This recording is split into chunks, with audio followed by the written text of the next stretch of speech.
Di ba, tamang-tama sabi mo, leap year ngayon, namimili ko sa group chat natin. Leap year na pala.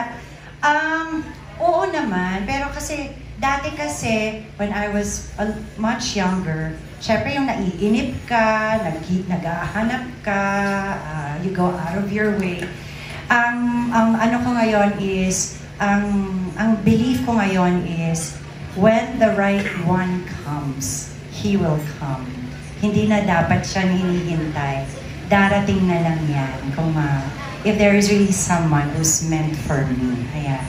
Kasi hindi naman ako sad, hindi naman ako lonely. As a matter of fact, I'm happy.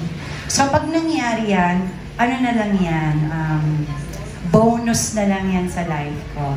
And hopefully nga, that person will be somebody who I will grow old with. Yung hindi pilit, di ba? Yung bagay na bagay kami, nagkakaintindihan kami, at mag-travel na lang kami together, di ba? Enjoying life na talaga.